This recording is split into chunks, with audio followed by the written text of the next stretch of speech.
আচ্ছা বলেন তো, আমাদের মনে কষ্ট, জ্বালা, দুঃখ আছে না? আসতে কেন বলেন, আছে না?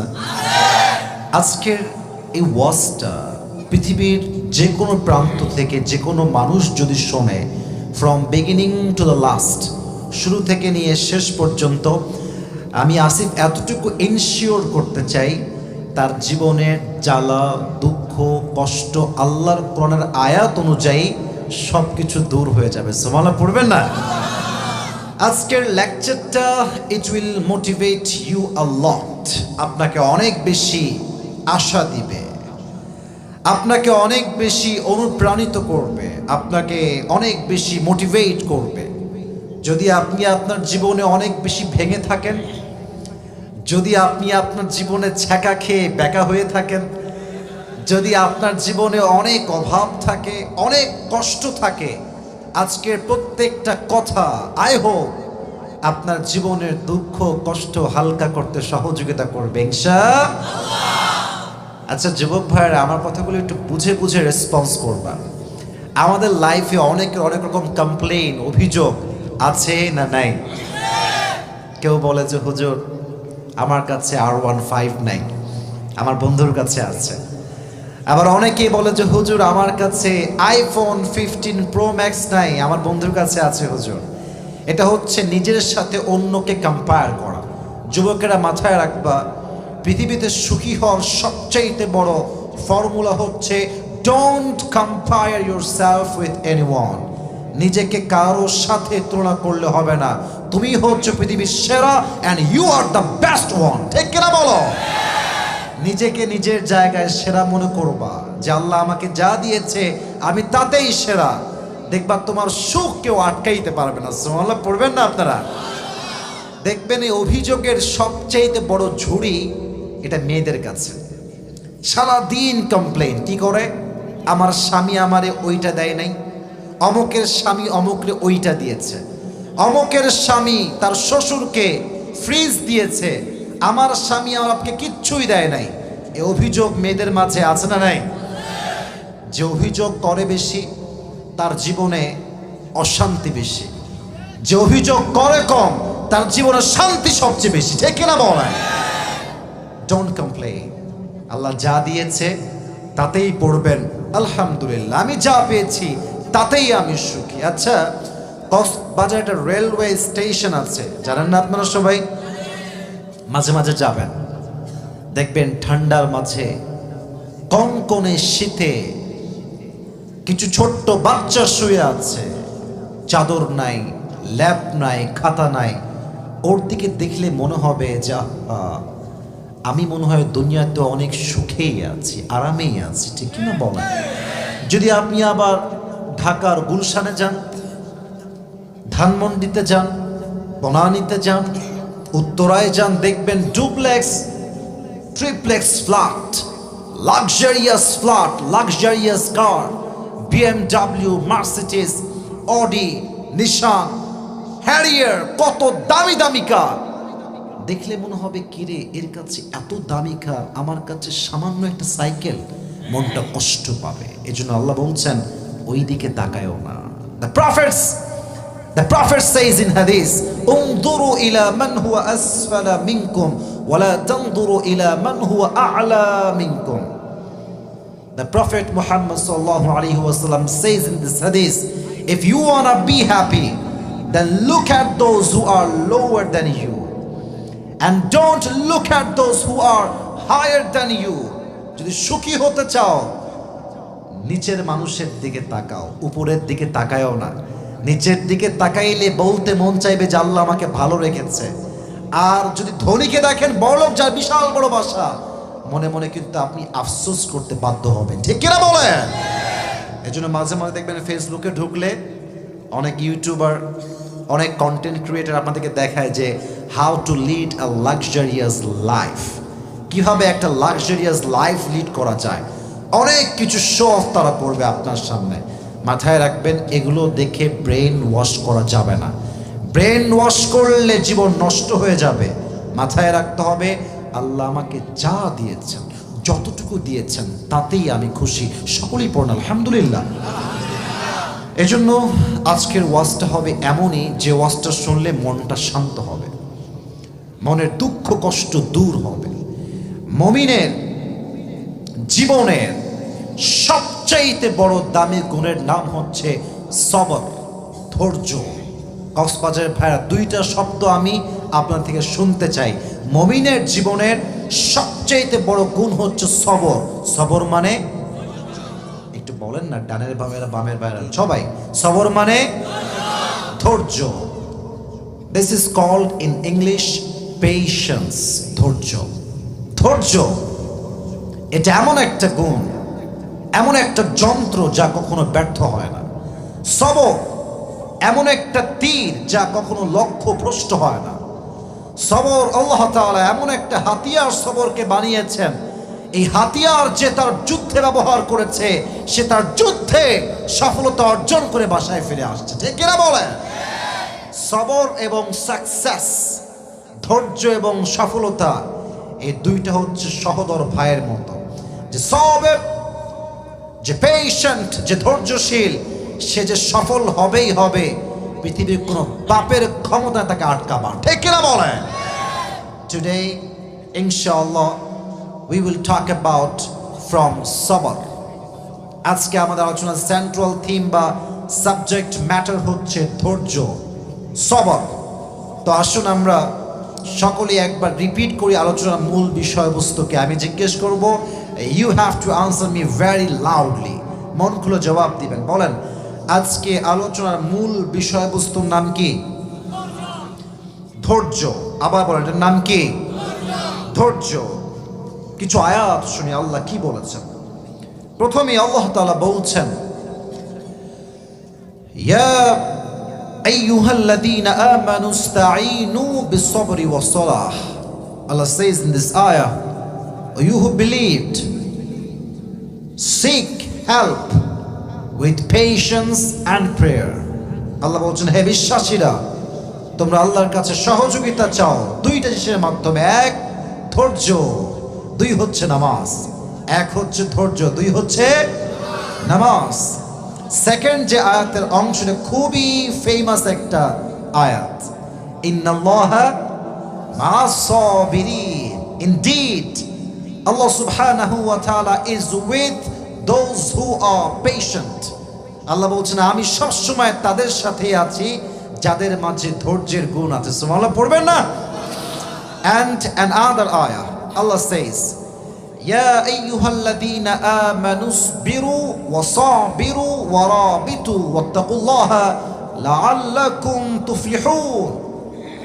O you who believed, be patient and raise in patience and be strong, be steadfast. Wattaqullah, and fear your Lord, la'allakum tuflihun, in order that you will be victorious. আল্লাহ বলছেন, ধৈর্যশীল হও এবং ধৈর্যে তুমি অটল থাকো, অবিচল থাকো, আল্লাহকে তুমি ভয় করো, তোমার সফলতা দান করবে এক সত্তা, তিনি কে? আওয়াজটা কক্সবাজারের হয় নাই, আর তার নাম কি? আল্লাহর ওয়াদা, ধৈর্যশীল হলে আমি তোমাকে চূড়ান্ত পর্যায়ের বিজয়ী সৈনিক হিসেবে কবুল করব। সুবহানাল্লাহ পড়বেন না আপনারা সবাই? এবার আসুন, সবরের রিওয়ার্ড কি, সবরের জাযা কি, প্রতিদান কি জানার দরকার। যুবক ভাইরা সকলে বলো, আছে না নাই? কোরআনে আল্লাহ তাআলা বলছেন, ইন্নামা ইউওয়াফাস সাবিরুনা আজরাহুম বিগাইরি হিসাব। যেই বান্দা ধৈর্যশীল হবে, ধৈর্যের গুণ যেই বান্দা তার হৃদয় লালন করবে, কিয়ামতের দিন আল্লাহ তাকে বিনা হিসাবে জান্নাতে প্রবেশ করাবে। সুবহানাল্লাহ পড়ুন সবাই। বিনা হিসাব, বিনা হিসাবে সে জান্নাতে প্রবেশ করবে। তাই এবার আমাকে বলেন, ধৈর্য এটা কি কম দামি গুণ না বেশি দামি গুণ? অনেক দামি। এজন্য এই দামি গুণ নিয়ে আজকে আমি বিস্তারিত কথা বলবো, একদম আপনার পয়েন্টগুলো আপনার হৃদয়ে আমি গাঁথিয়ে দেওয়ার ট্রাই করব। বাট আমার কথাগুলো এইখান দিয়ে নয়, এখান দিয়ে শুনতে হবে। হৃদয়ের একটা কান আছে না নাই?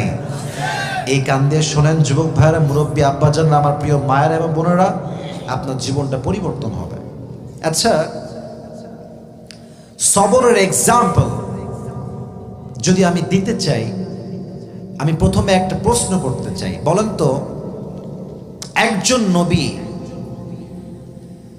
যে দীর্ঘ 12 থেকে 18 বছর পর্যন্ত অসুস্থ ছিলেন, পুরো দেহে পচন ক্রিয়া হয়েছিল, পচনে পুরো দেহের প্রত্যেকটা অংশ প্রায় পচে গিয়েছিল, এই নবীর নাম কে নাকি বলতে পারবেন? আইয়ুব আলাইহিস সালাতু ওয়াস সালাম।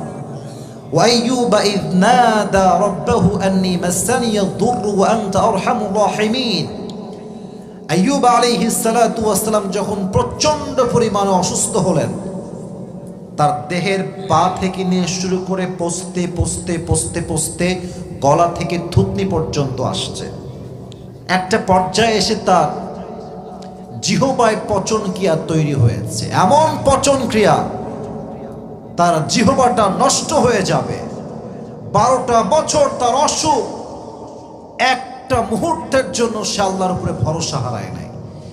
একটা মুহূর্তের জন্য সে কোনো অভিযোগ করে না যে আল্লাহ তুমি কি আমাকেই পেয়েছো, আমার একাই কেন অসুখ হয়েছে, আর কারো কেন হয় না। না না, কোথাও আসছে 12 বছর, কোথাও আসছে 18 বছর। যখন জিহ্বায় পচন ক্রিয়া তৈরি হয়েছে, তখন তিনি কি বলছেন?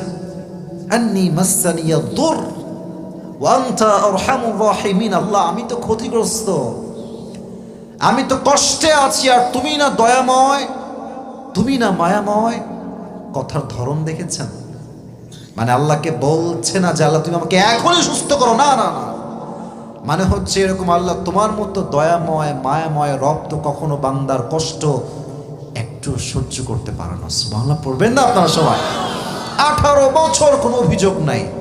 যখন তিনি দোয়া করলেন, আল্লাহ আমাকে তুমি দেখছো না আমি যে কষ্টে আছি, তার দোয়া আল্লাহর এতটা পছন্দ হয়েছে, আল্লাহ সাথে সাথে তার সমস্ত রোগ বালাইকে দূর করে দিয়েছে। ধৈর্য, অসুখে বিসুখে সবর ধারণ করবেন 1 সপ্তাহের উপরে। তিনি কে? আমার মনে আছে, maybe it has been 4 years, 4 বছর আগের কথা। একটা কল আসলো মেডিকেল থেকে, হসপিটাল থেকে, একদম মারাত্মক লেভেলের রোগী, তিনি অসুস্থ মহিলা মানুষ। ফোনটা ধরেছি, ধরেই শি স্টার্টেড টু ক্রাই, কান্না শুরু করছে। আমি বললাম কি হয়েছে আম্মা, আপনি কাঁদছেন কেন? And I was also scared of this, যে কেন কাঁদতেছে সে, ভয় পাচ্ছিলাম খুবই আমি। পরে বলল যে হুজুর, আমার ব্লাড ক্যান্সার হয়েছে। ব্লাড ক্যান্সার হলে মানুষ বেশি দিন বাঁচে না, আসলে এটা হয়ে থাকে, বেশি দিন বাঁচে না। তো উনি আমাকে একটা কথাই বললেন যে হুজুর, আমাকে ডাক্তাররা বলেছেন I will die very soon, মারা যাবো আমি খুবই দ্রুত, বেশি দিন সময় আমার কাছে নাই। তো আমি আপনাকে কল করেছি জাস্ট দোয়া নেওয়ার জন্য, দোয়া করবেন আমার জন্য। তো আমি কি বলবো, আমার কাছে তো কোনো ভাষা নাই ভাই। তা আমি শুধু এতটুকুই বললাম, মাথায় রাখবেন হায়াত এবং মত সব ক্ষমতা কার হাতে? ডাক্তারের হাতে কিচ্ছু নাই। ডাক্তার তো জাস্ট একটা পসিবিলিটি বলেছে, সম্ভাবনা বলেছে, বাট আল্লাহ যারে রাখতে চায় পৃথিবীর কেউ তারে মারতে পারে না। রাখে আল্লাহ, মারে কে? মারে আল্লাহ। বললাম একটু দোয়া করবেন, ধৈর্যশীল হবেন। দীর্ঘ লম্বা সময় পরে জানতে পারলাম তার ব্লাড ক্যান্সার পরিপূর্ণ শেষ, সে পরিপূর্ণ সুস্থ হয়ে গিয়েছে। ওয়াইয়ুবা ইয নাদা রাব্বাহু আন্নী মাসসানিয়া দুররু ওয়া আনতা আরহামুর রাহিমিন। আল্লাহ তুমি কি দেখছো না আমি কষ্টে আছি? আল্লাহ তুমি কি বোঝো না আমি কতটা কষ্টে আছি, কতটা দুঃখে আছি? আল্লাহ তুমি না রহমান, তুমি না রহিম? আল্লাহ বলছে তুই দোয়া করলি এত সুন্দর করে, তুই এতটা ধৈর্য ধারণ করলি, আমি আল্লাহ তো রহমান, আমি আল্লাহ তোকে পরিপূর্ণ শিফায়ে আজলা কামিলা দান করলাম। সুবহানাল্লাহ।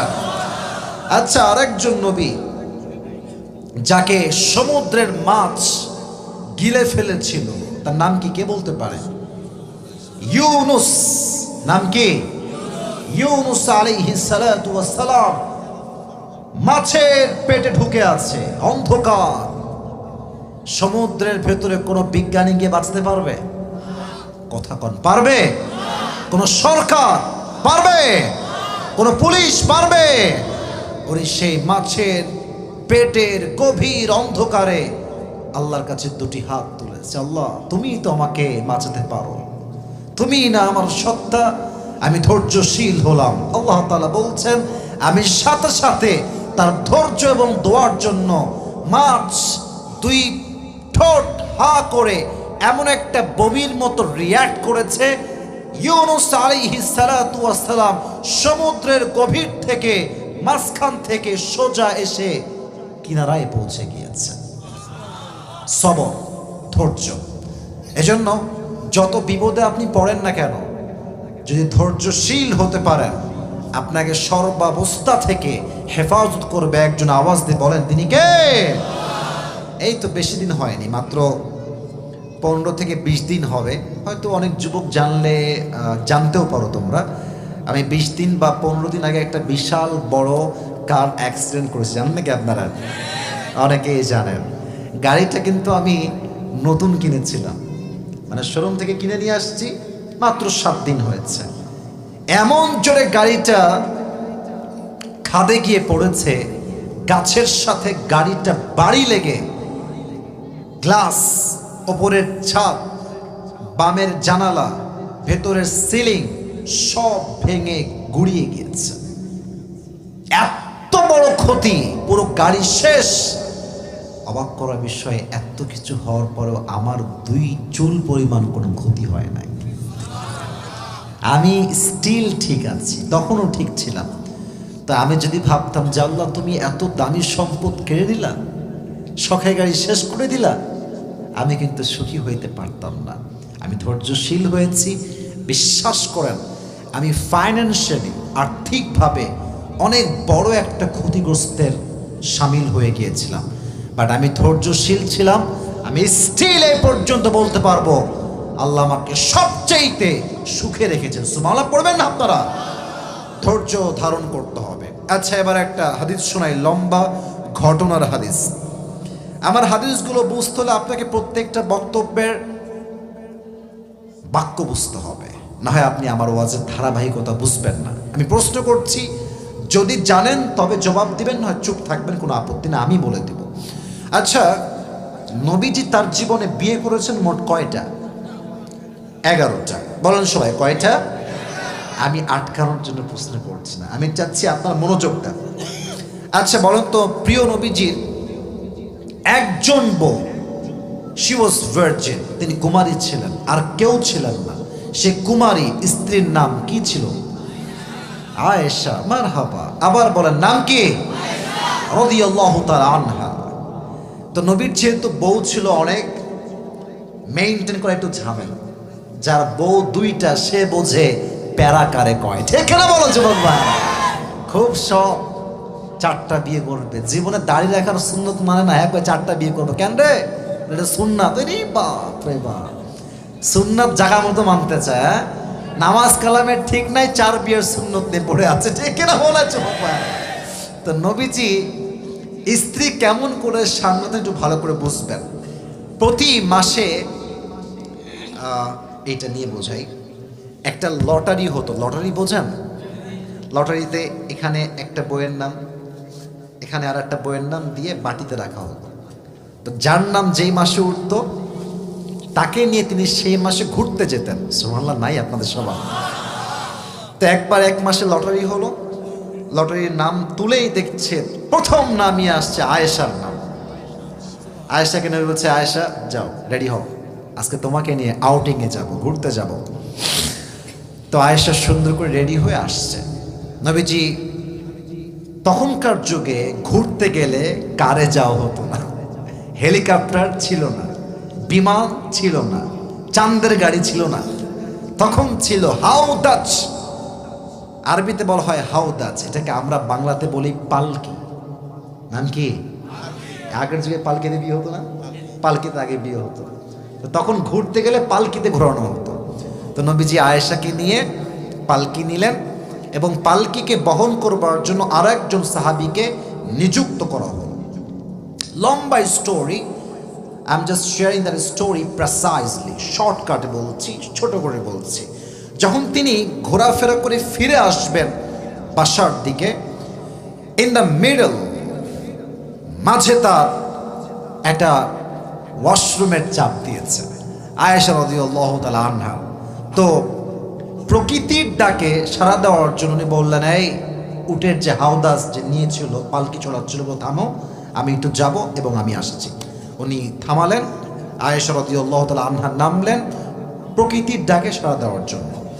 তো মজার বিষয় হচ্ছে উনি ছিলেন খুব স্লিম, চিকন মানুষ। চিকন মানুষ গায়েতে উঠলেও বোঝা যায় না, নামলেও বোঝা যায় না।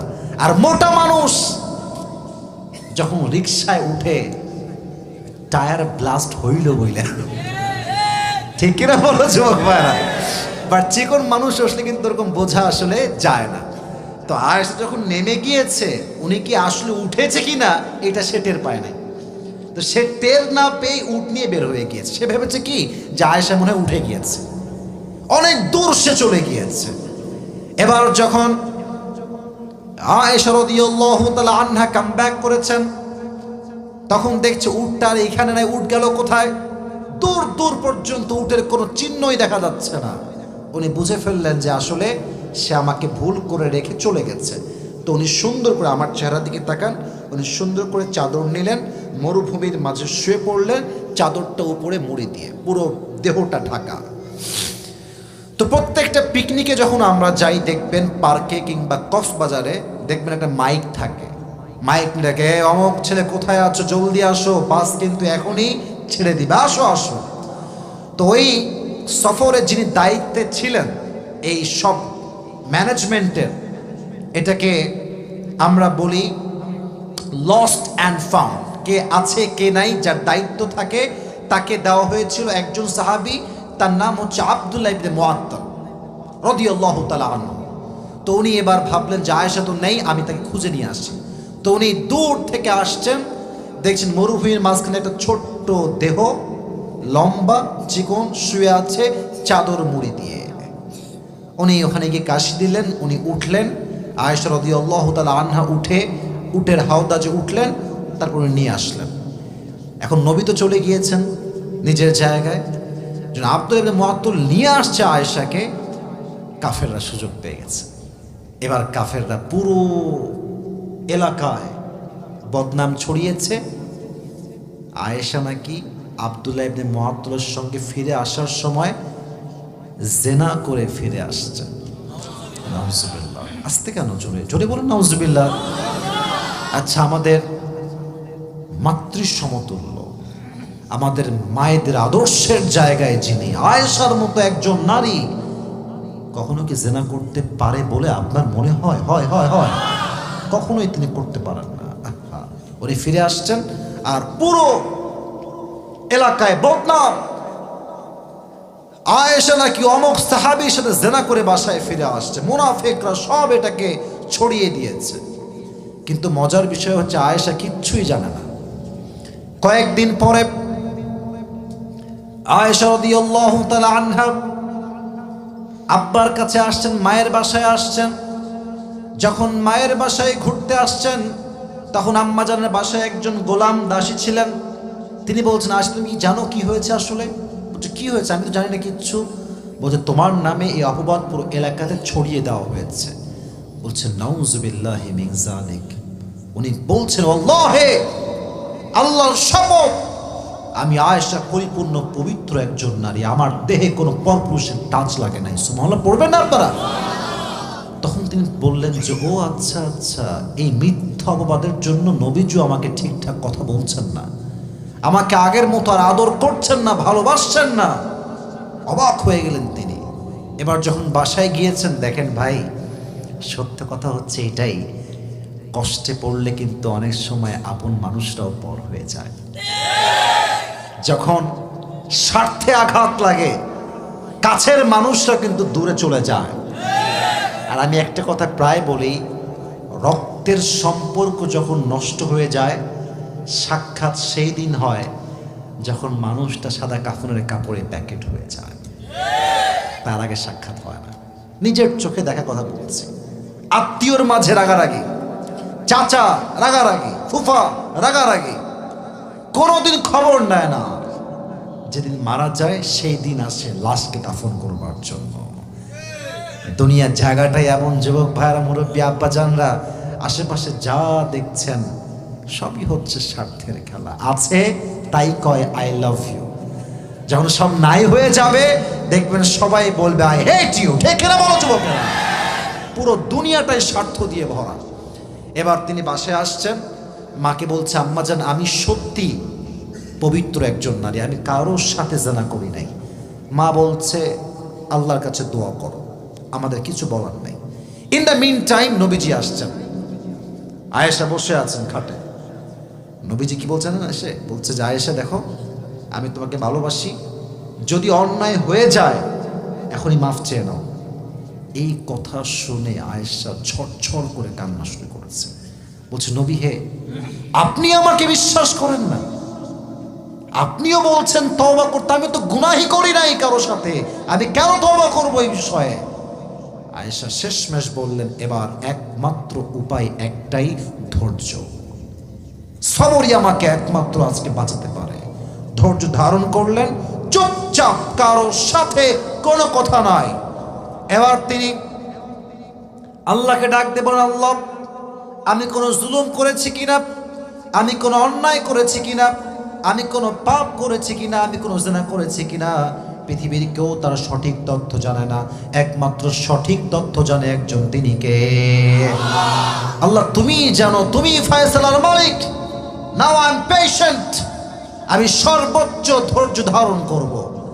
তার ধৈর্যের বিনিময়ের ফল যে এত বড় আল্লাহ দিয়েছেন এটা বলার কোনো ভাষা নেই। বাট তবুও বলছি, তার চরিত্র যে পবিত্র, সে যে একজন পবিত্র নারী, মহিষী নারী, তার গায়ে কোনো পরপুরুষের টাচ যে লাগে নাই, তার চরিত্রকে একদম কলুষ মুক্ত করবার জন্য, দাগ মুক্ত করবার জন্য আল্লাহ নিজেই কোরআনে আয়াত নাজিল করে দিলেন।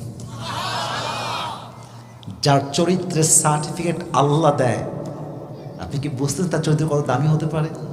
সুবহানাল্লাহ পড়বেন না আপনারা সবাই? আল্লাহ নিজেই এবার আয়াত নাজিল করলেন। আল্লাহ বললেন ইন্নাল্লাযীনা জাউ বিল ইফকি উসবাতুম মিনকুম লা তাহসাবুহু শাররাল লাকুম বাল হুয়া খায়রুল লাকুম লিকুল্লি ইমরিইম মিনহুম মাকতাসাবা মিনাল ইথম ওয়াল্লাযী তাওয়াল্লা কিবরাহু মিনহুম লাহু আযাবুন আলীম।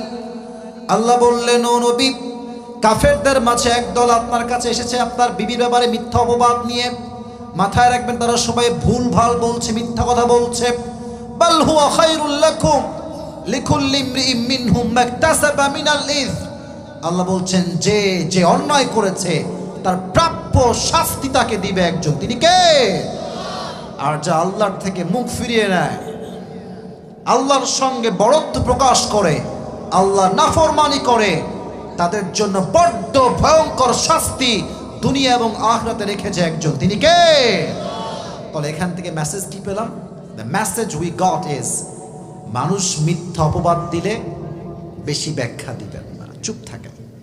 মাথায় রাখবেন আল্লাহ যদি সঠিক জানে, পুরো দুনিয়া আমাকে ভুল বুঝলেও আই ডোন্ট কেয়ার। কথা ঠিক কিনা বলুন যুবক ভাই? পুরো দুনিয়া আমাকে ভুল বুঝুক, সমস্যা নাই।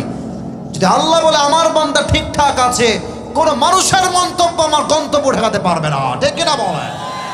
ধৈর্য ধারণ করবেন কে অপবাদ দিলে। আর একটা ছোট্ট হাদিস শোনাবো, এটার জন্য আগে প্রশ্ন করতে হবে।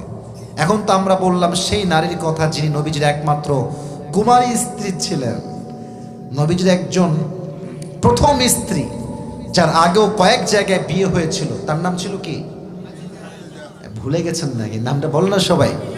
খাদিজাতুল কুবরা রাদিয়াল্লাহু তাআলা আনহা। আচ্ছা, রাত তো প্রায় 12টা বেজেই গেল। আপনাদের মাঝে কি কোনো বিরক্তি ভাব আসছে? জানি আসে নাই, দেখতেও পাচ্ছি। এটা রাখেন একটু, বড্ড খুশি লাগলো। আমি বেশি না, আমার কমিটমেন্ট হচ্ছে 1 ঘন্টা। তবে আমি আজকে 1 ঘন্টা গণনা করতে চাই না। আমার কথা যতক্ষণ ওয়াজ শেষ না হবে ততক্ষণ ওয়াজ আজকে চলতেই থাকবে। রাজি আছেন তো ইনশাআল্লাহ? ভাইজান আপনি আবার তাকবীর দেন তো একটা। মুরব্বি দেবেন।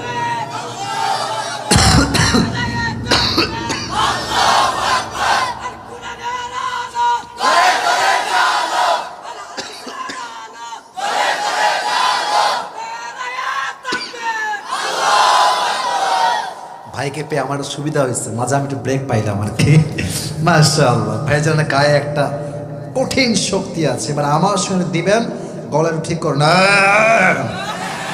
এবারে তাকবীর সবাই বাঘের বাচ্চার মতো দিবেন। লিল্লাহি তাকবীর। আল কোরআনের আলো, আল হাদিসের আলো, কোরআন হাদিস যেখানে, আলেম ওলামা যেখানে, কক্সবাজারবাসী যেখানে, আল্লাহ কবুল করে পড়া আমিন। খাদিজা রাদিয়াল্লাহু তাআলা আনহা, এটা এক সুন্দর ঘটনা যেটা আপনাকে মারাত্মক লেভেলে মোটিভেট করবে। আর যদি আপনি সিঙ্গেল হন, আনম্যারিড হন, এটা আপনাকে আরো বেশি মোটিভেট করবে। সুবহানাল্লাহ পড়বেন না আপনারা? খাদিজা রাদিয়াল্লাহু তাআলা আনহা যখন তার প্রথম বিবাহ হলো, তার প্রথম ঘরে একজন সন্তান আসলো, তার নাম হচ্ছে হিন্দ। সন্তান যখন হয়ে গেল, স্বামীর সঙ্গে একটা লম্বা সময় তিনি সংসার করলেন। সাডেনলি, হঠাৎ করে এক রাত আসলো এমন, যেই রাতে তার স্বামী প্রচন্ড অসুস্থ হয়ে সেই রাতে ইন্তেকাল করল। একজন সন্তান হিন্দ আছে, স্বামী মারা গেল। স্বামী মরলে কি মেয়েদের কষ্ট লাগে না? যুবক ভাইয়েরা বলো, লাগে কি লাগে না? লাগে। বাট তিনি ধৈর্যশীল ছিলেন, ভেঙে পড়েন নাই। সেকেন্ড টাইম আবার তিনি বিয়ে করে আরেকজন যুবককে। কয়েকদিন, কয়েক মাস সংসার হলো, সেখান থেকে একটি সন্তান আসলো। কষ্টের বিষয় হচ্ছে আমার কক্সবাজারের ভাইয়েরা, এই স্বামীও মাত্র কয়েকদিন পরে তিনিও মারা গেলেন। একের পরে এক প্রত্যেকটা স্বামী মারা যাওয়ার কারণে খাদিজা মানসিকভাবে ভেঙে পড়লেন। বাট তিনি ভেঙে গেল, আবার উঠে দাঁড়িয়েছেন। তিনি সবর করেছেন একজনের জন্য। তিনি কে? এবার যখন স্বামী মরতেই আছে একের পর এক, উনি ভাবলেন যে এভাবে আসলে জীবন চলে না, এটা অনেক কষ্টের বিষয়। উনি বললেন, আল্লাহ, এবার আমি আর বিয়ে করবই না। নিয়ত করলেন। নিয়ত করতে দেরি, কয়েকদিন পর তার বাবাও মারা গেল। মেয়ের স্বামীও মারা গেছে, বাবাও মারা গেছে।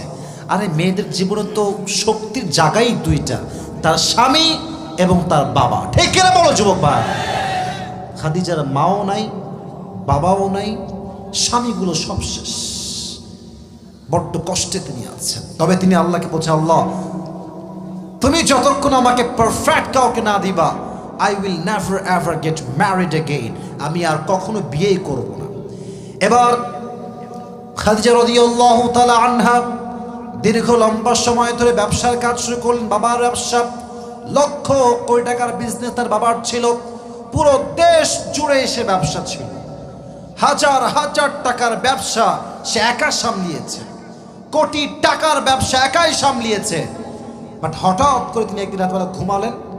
ঘুমে তিনি স্বপ্ন দেখছেন আকাশটা পুরোটাই অন্ধকার, কিন্তু হঠাৎ করে দেখছেন পুরো আকাশ এবং পুরো জায়গা অমাবস্যার রাতের মতো অন্ধকার ছিল। বাট এমন একটা চাঁদ আকাশে আছে, ওই চাঁদটা খাদিজার বুকের দিকে নেমে আসছে। আর ওই চাঁদের এতটা আলো, ওই চাঁদের আলোতে পুরো মদিনার জমিনটা আলোকিত হয়ে গিয়েছে। সুবহানাল্লাহ পড়লেন না? উনি ভাবলেন যে এই স্বপ্নের ব্যাখ্যাটা আসলে কি, এটা আমি কি দেখলাম স্বপ্নে। সকালবেলা তিনি উঠেই তার চাচা ইসমুহু ওয়ারাকা বিন নাফেল, চাচা যান, এই স্বপ্ন দেখেছি, দেখলাম যে চাঁদটা ভেঙে আমার বুকের দিকে নেমে আসছে।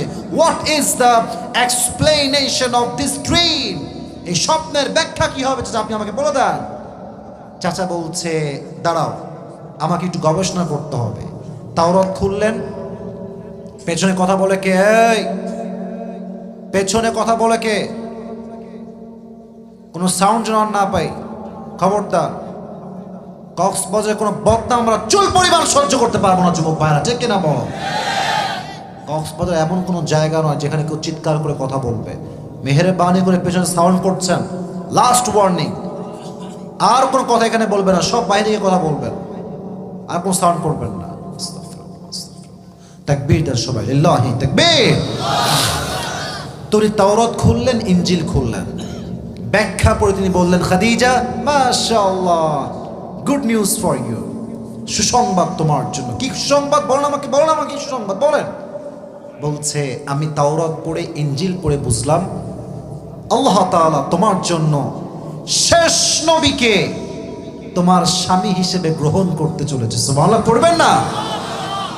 এই কথা শুনে উনি যে এত খুশি হলেন, উনি ভাবলেন এই তো আমি আমার স্বপ্নের পুরুষ মনে এবার পেয়ে যাবো, আমার মনে আর কোনো কষ্ট হবে না। এবার তিনি দিন গুনতে থাকলেন যে কবে আসবে আমার সেই স্বপ্নের পুরুষ মুহাম্মদুর রাসূলুল্লাহ সাল্লাল্লাহু আলাইহি ওয়াসাল্লাম। একদিনের কথা, তিনি বাসায় বসে আছেন, তিনি শুনলেন একজন যুবকের কথা যিনি নিউ এই বিজনেস লাইনে এসেছেন, ব্যবসা করেন, বাট তিনি নিজে ব্যবসায়ী নন, মানুষের ব্যবসা তিনি সামলান। তার এতটা বিশ্বস্ততা ছিল, পুরো মদিনায় তার নাম ছিল আল আমিন। সুবহানাল্লাহ পড়বেন না আপনারা সবাই? তো এত প্রশংসা শুনে তিনি ভাবলেন যে লোকটা আসলে কে, আমার সাক্ষাৎ করা লাগবে। তো উনি একজনকে দিয়ে বললেন যে তুমি ওনার কাছে যাও, গিয়ে পেগাম দাও যে তোমার জন্য একজন বড় ব্যবসায়ী অপেক্ষা করছে, ব্যবসার জন্য কথা বলবে। কিন্তু উদ্দেশ্য কিন্তু ব্যবসা না, উদ্দেশ্য হচ্ছে ওনাকে দেখবেন যে আসলে তিনি কে, তিনি কি সেই পুরুষ কিনা যে পুরুষকে আমি স্বপ্নে দেখেছি। অবাক করার বিষয় হচ্ছে নবী যখন তার ঘরে আসলেন, মানে খাদিজার ঘরে, নবীর চেহারা এতটা নূর ছিল, এতটা সুন্দর তার চেহারা ছিল। খাদিজার ঘরে যখন তিনি প্রবেশ করেছেন, তার পুরো ঘরটা নূরে নূরান্বিত হয়ে গিয়েছে। বলেন তো যুবক ভাইয়েরা, মুরব্বী আব্বাজানরা, আমার নবীর মতো সুন্দর, সুদর্শন, হ্যান্ডসাম, অ্যাট্রাকটিভ, এতটা সুদর্শন পুরুষ, সুন্দর পুরুষ দ্বিতীয় আর কেউ কি হতে পারে? যাদের চেয়ে সুন্দর তুমি নবী আমার কামলিহি ওয়ালা। সুবহানাল্লাহ পড়বেন না আপনারা? দো জাহানের বাদশাহ তুমি প্যারা নবী সাল্লে আলা, দো জাহানের বাদশাহ তুমি প্যারা নবী সাল্লে আলা, যাদের চেয়ে সুন্দর তুমি নবী আমার কামলিহি ওয়ালা। সুবহানাল্লাহ নাই সবার মুখে? লম্বা দেহ, সুদর্শন পুরুষ, বুকে গোস্তে ভরা, চেহারায় চাপ দাড়ি। وكان ربعة من القوم ليس بالطويل ولا بالقصير. The prophet was medium of height, neither tall nor short. উনি খুব লম্বাও না তাল গাছের মতো, আবার খুব বেশি শর্ট না, বাটুও নয়। এতটা সুন্দর চেহারা দেখলেই মানুষের মনটা পাগল হয়ে মাতোয়ারা হয়ে যেত। সুবহানাল্লাহ পড়েন আপনারা? উনি ভাবলেন যে ইনি মনে হয় আমার সেই স্বপ্নের পুরুষ। এত সুদর্শন পুরুষ তো আমি আমার জীবনে I have never ever seen this kind of male anymore in my life. আমি তো জীবনে এত সুন্দর পুরুষ কখনোই দেখি নাই। কিন্তু ভাই, আমরা পুরুষ মেয়ে পছন্দ হইলে সরাসরি গিয়ে বলতে পারি, সে সাহসটা আমাদের মাঝে আছে। কথা ঠিক কিনা আগে বলো যুবক ভাই? মেয়েরা কিন্তু পারে না। মেয়েদের জন্য এটা এতটা হাসতেছে, তাই না? খুব হাসি আসতেছে, কথা কিন্তু সত্য। মেয়েরা সহজে পারে না, তারা জন্মগতভাবে একটু লজ্জাশীল হয়। তো খাদিজা এখন কেমনে বিয়ের প্রস্তাব দেবে, সেটা মেয়ে মানুষ, টেকনিক দেখেন। খাদিজা কতটা বুদ্ধিমতী ছিলেন, এতটা বুদ্ধিমতী তিনি ছিলেন, আপনি অবাক হবেন। উনি বললেন যে কি করা যায়, এবার একটু প্ল্যান করলেন, প্রোগ্রাম। ওনার একজন দাসী তাকে ডাকলেন, ডেকে মাশাআল্লাহ হাদিয়া, তোফা, খাওয়া দাওয়া সব দিলেন। তো সে বলছে, আচ্ছা হঠাৎ করে এত খাওয়া কেন আমাকে, এত হাদিয়া কেন আমাকে দিচ্ছেন আপনি? তো খাদিজা তো একটা ধান্দা স্বার্থ আছে না নাই? আছে। তো বলছে যে একটা কাজ আপনাকে করতে হবে, করতে পারবেন? তো বলছে অবশ্যই, আমি তো আপনার কাছেই কাজ করি, আমি কেন আপনার কাজ করব না? বলছে এই যে বসে আছে না যুবকটা, বলছে যে ওকে আমার পছন্দ, আপনি আমার পক্ষ থেকে বিয়ের প্রস্তাব দিবেন। তো বলছে ও আচ্ছা, এই জন্য এত খাওয়ান দাওয়ান, তাই না? তো উনি খেয়ে দিয়ে হাদিয়া নিয়ে বলছেন, আপনি কোনো টেনশন করবেন না, যা করার আমার দায়িত্ব, আমি দেখবো কি করতে হয়। এবার নবীজি বাসায় ফিরে আসছেন। আচ্ছা, আপনার এই হাদিসগুলো শুনতে কি বিরক্ত বোধ করতেছেন? আমার কথা বুঝতে কোনো সমস্যা হচ্ছে আপনাদের? নবী করিম সাল্লাল্লাহু আলাইহি ওয়াসাল্লাম বাসায় বসে আছেন। হঠাৎ করে খাদিজা রাদিয়াল্লাহু তাআলা আনহার যে দাসী ছিল সে আসছে বাসার ভেতরে, এসে গেট নক করেছে। ঠক ঠক, কেউ কি আছে? নবীজি বলছে, আছে। কে? বলছে, আমি খাদিজার একজন দাসী, কথা বলতে চাই তোমার সাথে। গেট খুলে দিয়েছে। বসেন। কেমন আছেন? আলহামদুলিল্লাহ। আপনি ভালো আছেন? আলহামদুলিল্লাহ। সব ঠিকঠাক, সব ডান। এই কথার ফাঁকেই খাদিজার দাসী নবীকে বলছে, আচ্ছা মুহাম্মদ, তখন তিনি নবুয়ত পান নাই, নবী হন না এখন, 25 বছর বয়স, নবুয়ত এখনো পায় নাই। তো বলছে, মুহাম্মদ একটা কথা বলবো, মাইন্ড করবো না তো, রাগ করবো না তো? বলছে, বলেন। আচ্ছা, তুমি বয়স তো তোমার ঠিকঠাকই আছে, তাগড়া যুবক, ইয়াং ম্যান, মাশাআল্লাহ, তুমি বিয়ে করো না কেন? জায়গা মতো হাত দিয়েছে, বিয়ে করো না কেন? নবীজি বলতেছে, আমাদের কথাই, আমাদের যেটা নবীজি তাই বলছেন। নবীজি বলছে, বিয়ে তো করতে চাই, বাট টাকা পয়সা নাই। কথা বলেন, কি নাই? টাকা পয়সা নাই, কেমনে খাওয়াবো, রাখবো কোথায়, ভরণ পোষণ দেবো কেমন করে, কিছুই তো আমার কাছে নাই, আমি তো নিঃস্ব একজন যুবক। তো এবার সে বলছে, দেখো, টাকাই সমস্যা? বলছে, হ্যাঁ টাকাই সমস্যা, বাদ বাকি আমি রেডি। বলছে, আচ্ছা তোমাকে যদি আমি এমন একজন মেয়ের সন্ধান দেই যাকে বিয়ে করলে মোহর দেওয়া লাগবে না, টাকা দেওয়া লাগবে না, জামা দেওয়া লাগবে না, বাড়ি দেওয়া লাগবে না, কিচ্ছু দেওয়া লাগবে না, বরং তোমার যা লাগবে প্রতিষ্ঠিত হওয়ার জন্য সেই মেয়ে তোমাকে দিবে। সুবহানাল্লাহ নাই আপনাদের? তো নবীজি বলছেন, এটা আবার কেমন কথা, মেয়েই সব আমাকে দিবে, এটা আবার কেমন মেয়ে? মাসমুহা, সে মেয়ের নামটা কি আমাকে বলেন। এবার সে সুযোগ বুঝে উত্তর দিয়ে বলছে, মুহাম্মদ ইসমুহা খাদিজা, তার নাম হচ্ছে খাদিজা। এই কথা শুনে নবীজি মুচকি হাসি দিয়েছেন, এই জন্য কারণ নবীজি নিজেও প্রথম থেকেই খাদিজাকে মনে প্রাণে পছন্দ করেন। সুবহানাল্লাহ পড়েন আপনারা। কিন্তু বলবে কেমন করে, কারণ তিনি হচ্ছেন বড় ঘরের মেয়ে, আর নবীজি একজন ইয়াতিম ছেলে, টাকা পয়সা কিচ্ছু নয়। তবে তিনি বললেন, দেখেন আমি তো বিয়ে করতে চাই, কোনো সমস্যা নাই, বাট বিয়ের জন্য আব্বা আম্মা তো লাগে, লাগে না যুবক ভাইরা? বলো বলো বলো। আব্বা আম্মা, ভাই ব্রাদার, ফুফা যে আছে লাগে। তো উনি বললেন, আমার তো আব্বা আম্মা কেউ নেই, আমার আপন বলতে আমার একজন আছেন, তিনি হচ্ছেন আমার চাচা আবু তালেব। আমার অডিয়েন্স খুবই অ্যাক্টিভ, জানে মাশাআল্লাহ। আবু তালেবকে নিয়ে আমি আসবো, আমাকে এখন সুযোগ দাও। এবার নবী করিম সাল্লাল্লাহু আলাইহি ওয়াসাল্লাম আবু তালেবকে নিয়ে গেলেন। ওদিক থেকে ওয়ারাকা বিন নাফিল আসলো, আরও একজন আসলো, মোটামুটি 4-5 জন মিলে একত্রিত হলেন। এখন বলেন, বিয়ের জন্য মোহরের দরকার আছে না নাই? আওয়াজটা মরে গেছে, জোরে শুনে, আছে না নাই? মোহর কি দেওয়া যায়? নবী তো ইয়াতিম মানুষ, টাকা পয়সা কিচ্ছু নাই।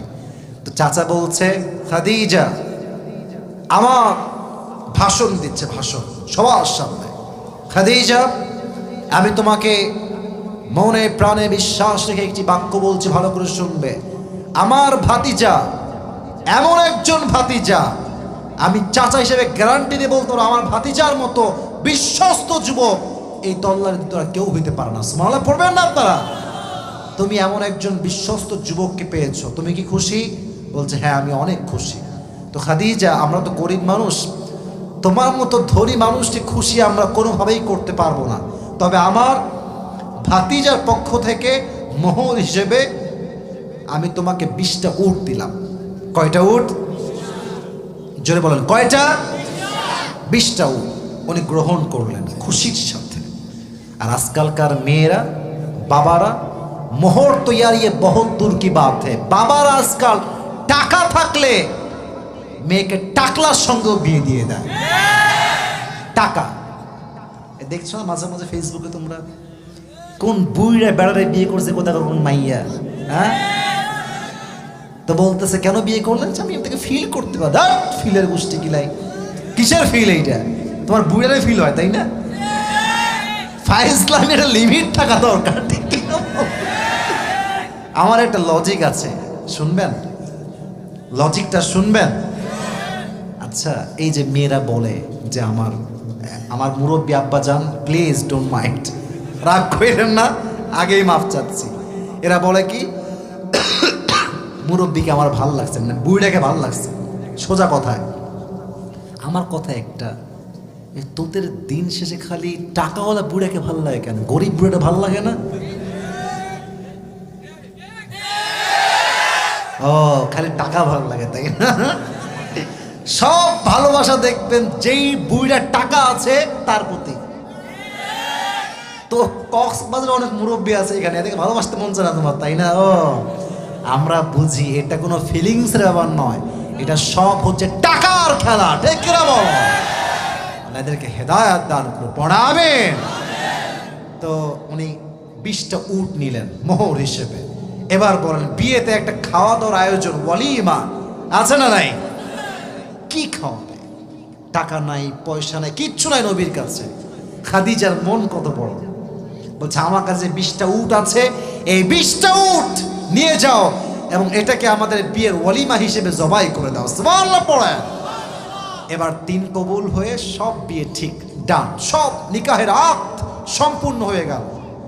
যখন বাসর রাত আসলো, এবার আসেন আমার হাদিসের মূল মেসেজটা আমি এখন দেব। নবীজি ডান পাশে বসে আছেন, খাদিজা বাম পাশে বসে আছেন, দুইজন একই খাটে একই জায়গায় বসে আছে।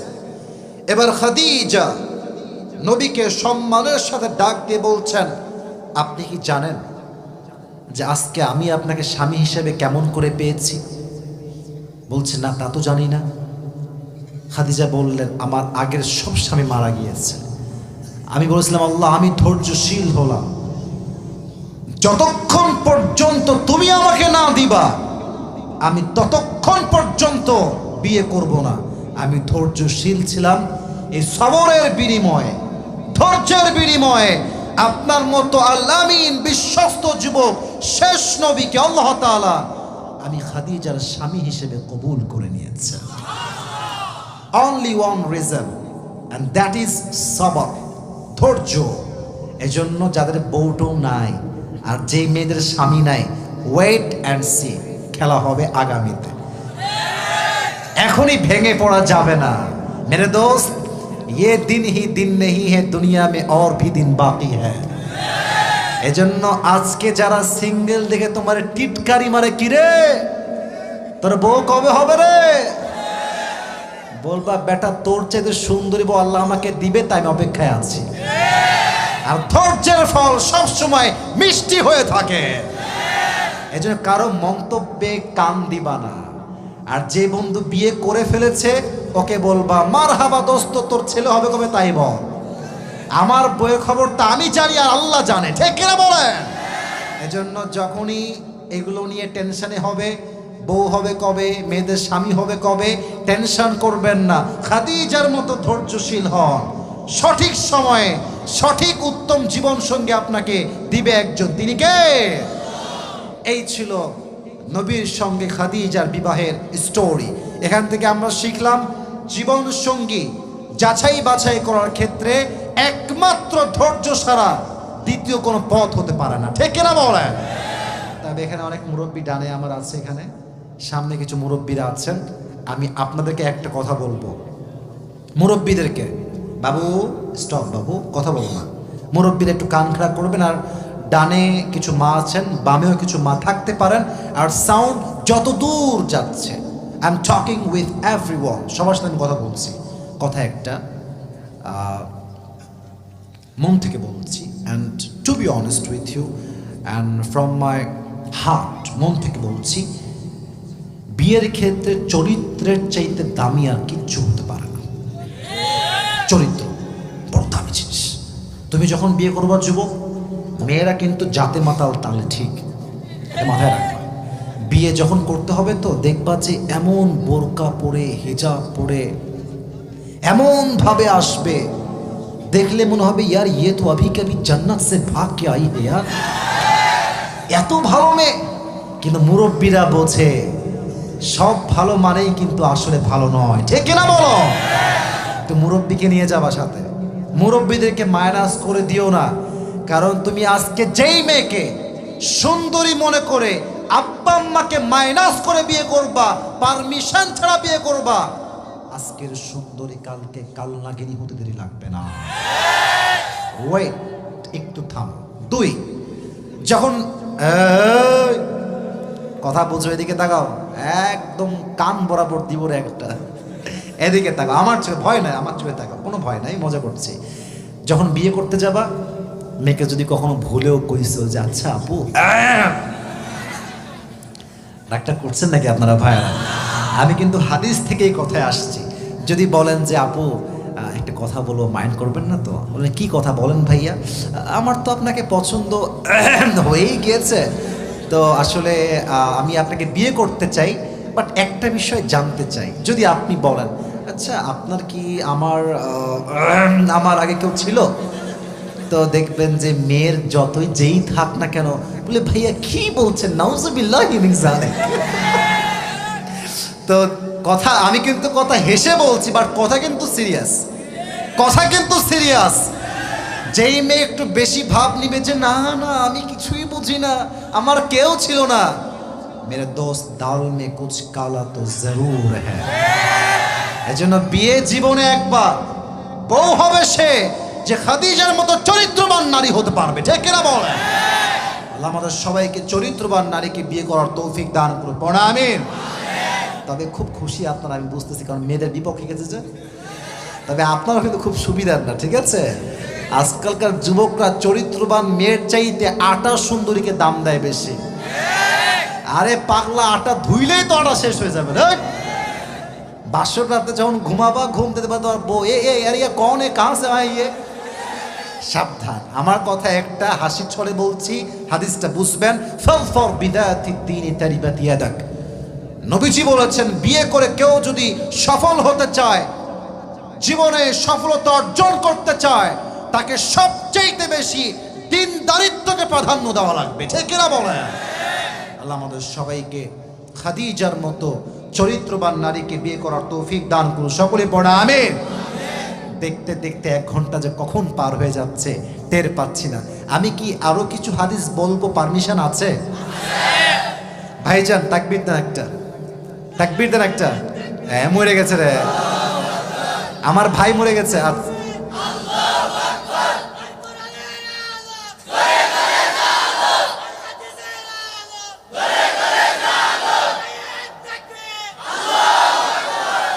তোমার বউ আছে নাকি দেবা? নাই, তোমার কনফার্ম বউ হয়ে যাবে, সকলে পড়া আমিন। সে গোপনে তাকবীর দিচ্ছে, কেউ দেখতে না পায় আমার। তো চশমাটা আমার একটু খোলা হয়ে গিয়েছিল, তো মুছে দেখলাম পরে। তো মাশাআল্লাহ, আল্লাহ কবুল করুন, সকলে পড়া আমিন। শেষ হাদিস বলছি, মনোযোগ দিয়ে শুনবেন। শেষ ভালো যার। এবার বলেন, আমি কিন্তু সব নবীর বংশ থেকে কথা বলছি, আমার কোনো কথা নবীর বংশের বাইরে আজকে যাচ্ছি না। বলেন তো আমার নবীজির একমাত্র কলিজার টুকরা মেয়ে, একজন মেয়ে যার দ্বারা তার বংশ বিস্তার হয়েছে, মেয়েটার নাম কি কে বলতে পারে? ফাতেমা রাদিয়াল্লাহু তাআলা আনহা। আচ্ছা, ওনার যে 2 জন সন্তান ছিল, কি কি নাম বলতে পারবেন? মাশাআল্লাহ, মন ভরে গেছে আপনাদের রেসপন্স শুনে। আমি আবার বলছি, বাঘের মতো বলবেন। 2 জন সন্তানের নাম, 1 হাসান, 2 রাদিয়াল্লাহু তাআলা আনহুমা। 2 জন সন্তান। স্বামীর নাম হচ্ছে আলী রাদিয়াল্লাহু তাআলা আনহু। একটা হাদিস বলছি, এটা মুরব্বীদের জীবন পরিবর্তন করবে, মাদের জীবন পরিবর্তন করবে। অভাবে কেমন ভাবে ধৈর্যশীল হতে হয়, এই হাদিসটা আপনাকে পরিপূর্ণ শিখায় দিবে। সুবহানাল্লাহ পড়েন আপনারা। একবার ফাতেমা রাদিয়াল্লাহু তাআলা আনহার ঘরে এবং আলী রাদিয়াল্লাহু তাআলা আনহুর ঘরে 3 দিন যাবত চুলায় কোনো আগুন জ্বলে না, কোনো খাবার নাই, ভাত নাই, ডাল নাই, চাল নাই, কিচ্ছু তাদের ঘরে নাই। 3 দিন যাবত ক্ষুধার্ত হয়ে আছে তারা। এবার আলী রাদিয়াল্লাহু তাআলা আনহু ডাক দিয়ে বললেন, ফাতেমা, পেটের কষ্ট তো আর সহ্য হয় না, অনেক কষ্টে আছি, অনেক ক্ষুধা আমার পেটে, যাও নবীর কাছে যাও, গিয়ে কিচ্ছু চাও, কিছু চেয়ে বাসায় নিয়ে আসো, আমরা 2 জনে একসাথে কিছু খাওয়ার চেষ্টা করি। এই কথা শুনে ফাতেমা বের হয়ে গিয়েছে নবীর কাছে। আব্বাজান আতিনি শাইআন, আব্বা আমাকে কিছু দেন, আমি বড্ড অভাবে আছি, আমার স্বামী বড্ড ক্ষুধার্ত, আপনি কিছু দিলেই আমরা খাবো ইনশাআল্লাহ। নবীজি বুঝে গিয়েছেন আমার মেয়ে বড্ড অভাবে আছে। ধৈর্যের পরীক্ষা এবার তিনি নেওয়া শুরু করেছেন। বলছে আচ্ছা আম্মাজান, তোমাকে আমি খাবার দিব, কোনো সমস্যা নেই, বাট তোমাকে আমি দুইটা অপশন দিব। কক্সবাজারের ভাড়া কয়টা? দুইটা option. You have to choose on option. I will see what is the option that you will choose. Okay, আমি দেখছি তুমি কোনটা অপশন চুজ করো। তো বলছে আব্বা বলেন কি অপশন? বলছে এক, আমার কাছে 5টা বকরি আছে। 2, আমার কাছে 5টা দোয়া আছে। কয়টা হইল? মোট দুইটা অপশন। মানে কয়টা অপশন? 1, 5টা বকরি আছে। 2, 5টা দোয়া আছে। তুমি কোনটা নিবা? ফাতেমা তো বুঝে গেছে এবার তো আমার ধৈর্যের পরীক্ষা চলছে। তো উনি বললেন আব্বাজান 5টা বকরি লাগবে না, 5টা দোয়া শিখাই দিলে আমি খুশি হয়ে যাব। নবীজি বললেন ঠিক আছে 5টা দোয়া পড়ো। আপনারা পড়েন, সকলেই পড়েন। ইয়া আউয়ালাল আউয়ালিন, এটা কক্সবাজারের সাউন্ড নয়। ইয়া আউয়ালাল আউয়ালিন, ইয়া আখিরাল আখিরিন, ইয়া যাল কুওয়াতিল মাতিন, ইয়া রাহিমাল মাসাকিন। শেষ দোয়াটা সবচেয়ে দামি শব্দ এবং সবার এটা আগে থেকেই মুখস্থ, এজন্য এটাকে মন দিয়ে জোর দিয়ে পড়বেন। সকলেই পড়েন ইয়া আরহামার রাহিমিন। এই 5টা দোয়া যেই বান্দা অভাবে পড়বে, আল্লাহর কাছে বারবার এই দোয়াগুলো পাঠ করবে, ধৈর্যশীল হবে। হাদিসে আসছে আল্লাহ রাব্বুল আলামিন সেই বান্দার সমস্ত অভাবকে নিমিষেই দূর করে দিবে। সুবহানাল্লাহ। পড়া 5টা দোয়া শিখে তিনি ফিরে আসছেন বাসার দিকে। বাসায় আছেন তার স্বামী। স্বামীর নাম কি? স্বামীর নাম কি? তো আলী রাদিয়াল্লাহু তাআলা আনহু এদিকে তাকান আমার চোখে, দূর থেকে দেখছে আমার বউ হাতে করে চাল ডাল নিয়ে আসবে, আমরা সবাই মিলে খাবো। তো যখন দেখছে দূর থেকে সে আসতেছে, হাত পুরোটাই ফাঁকা, কিচ্ছু নাই, চাল ডাল ভাত নাথিং, কিচ্ছু নাই। বলছে ফাতেমা তোমার হাত ফাঁকা কেন? তোমার হাতে খাবার তোমার কোথায়? তুমি তো খালি হাতে ফিরে আসছো। ফাতেমা বলছে না না না, আমি খালি হাতে ফিরি নাই। একটা অসাধারণ জবাব দিয়েছেন, যাহাবতু লিদ-দুনিয়া ওয়া জিতু বিল আখিরাহ। হে আলী, আমি তো আজকে দুনিয়া চাওয়ার জন্য গিয়েছিলাম, আমার আব্বা আমার 2 হাত ভর্তি আখিরাত দিয়ে আমাকে বিদায় দিয়ে দিয়েছে। আমি আখিরাত নিয়ে কাম ব্যাক করেছি। তো বলছে দাঁড়াও, তোমার দ্বারা হবে না, এবার আমি যাচ্ছি। শ্বশুর আব্বাজান বড্ড অভাব, আতিনি শাইআন, আমাকে কিছু দান করেন আপনি। নবীজি বলতেছে এই তো জামাই, এবার তোমার পরীক্ষা হবে, তোমার সবর কত বেশি। তোমার সবর কি ফাতেমার চেয়ে কম না বেশি, তোমাকে আমি পরীক্ষা করব। এবার নবীজি বলছেন আচ্ছা আলী, তোমাকে আমি 2টা অপশন দিব। কয়টা? আরো জোরে, কয়টা? এবার তিনি সংখ্যা বাড়াই দিলেন, বললেন 5000 বকরি আছে আর 5টা দোয়া আছে। Which one you want select? কোনটা নিবা? উনি বলতেছে এই তো শ্বশুর আমারে ফান্দে ফেলছে, আজকে সবরে ফেলেছে আমাকে, ধৈর্যের পরীক্ষা আমাকে পাশ করাই লাগবে। উনি বললেন শ্বশুর আব্বাজান 5000 বকরি নয়, 5টা দোয়া শিখাই দিলে আমি খুশি হয়ে যাব। 5টা দোয়া শিখে বাসায় ফিরে আসছে। এবার তিনি বলছেন ফাতেমা তুমি যে বললা তুমি আখিরাত নিয়ে ফিরে আসছো, ওই আখিরাতটা কি আমাকে বলো। উনিও দোয়া বললেন, ইনি বললেন মাশাআল্লাহ, এই দোয়া তো আমিও শিখে আসছি, চল দুজনে দোয়া করি আল্লাহর কাছে। দোয়া শুরু করেছেন। হাদিসে আসছে মাত্র কয়েক দিনের ব্যবধান তাদের পুরো পরিবারের সমস্ত অভাব নিমিষেই দূর হয়ে গিয়েছে। এজন্য অভাবে বাসায় চাল নাই, ডাল নাই, ভাত নাই। আর আমার মনে হয় এখানে অনেক লোক, সামনে অনেক লোক, এদিকে অনেক লোক, আমি সহ ইনক্লুডিং মি, সবাইকে একটা কথা বলছি, আমরা সবাই কিন্তু মধ্যবিত্ত পরিবারের সন্তান, সবাই, মোটামুটি সবাই। কারণ খুব বেশি যারা বিলাসিতায় জীবন যাপন করে তারা এই মাঠে বসে ওয়াজ শোনে না, শোনে না। ভাব আমার মতো ছেলে মাঠে বসে ওয়াজ শুনবে? এজন্য দেখবেন ঢাকার গুলশানে কোনো মাহফিল হয় না, ধানমন্ডিতে কোনো মাহফিল হয় না। কথা যারা শহরে থাকেন তারা বুঝবেন আমার কথা, কারণ তাদের ভাব, আরে আমরা তাফসীর প্রোগ্রামে বসবো, আমরা কি মাঠে বসার লোক? কিন্তু তারা বোঝে না যে আল্লাহর জন্য নামতে চায়, তারা আল্লাহ আকাশচুম্বী সম্মানের জায়গায় বসিয়ে দেয়, ঠিক কিনা বলেন? আমরা মধ্যবিত্ত পরিবারের সন্তান, এই জন্য আমাদের জন্য এই ওয়াজটা অনেক দামি। আমার যুবক ভাইয়েরা দেখো, আমি তোমাদেরকে সব সময় বলি, এখনো বলেই শেষ করব কথাটা, वक्त हमेशा एक नहीं होता, वक्त बदलता है, लेकिन वक्त बदलने के लिए अपने आप को कोशिश करना पड़ता है। অর্থ হচ্ছে এটার এই, সময় সব সময় একরকম থাকে না, সময় তো পরিবর্তনশীল, বাট সেই সময়কে পরিবর্তন করতে হলে নিজের মাঝে আগে পরিবর্তন আনতে হবে, ঠিক কিনা বল? নিজেকে পরিবর্তন করো। আর মাথায় রাখবা, গরিব হয়ে জন্মেছো দোষের কিছু নয়, বাট তুমি যদি তোমার স্বপ্নকে পূরণ করতে না পারো, আব্বা আমার অভাবকে দূর করতে না পারো, তোমাকে সারাটা জীবন মানুষের লাথি গুতা খেয়ে বাঁচতে হবে। কথা শুনতে তিতা, বাট কথা সত্য, কথা সত্য। আর আমাদের সমাজে সম্মানিত ব্যক্তি হওয়ার জন্য আজকে আসলে মুখলেস বান্দা হওয়া লাগে না, পাঁচ ওয়াক্ত নামাজি হওয়া লাগে না, টাকা থাকলে মানুষ সুদখোরকেও স্যালুট করতে বাধ্য হয়ে যায়। এটা হচ্ছে আমাদের সমাজের বাস্তব চিত্র।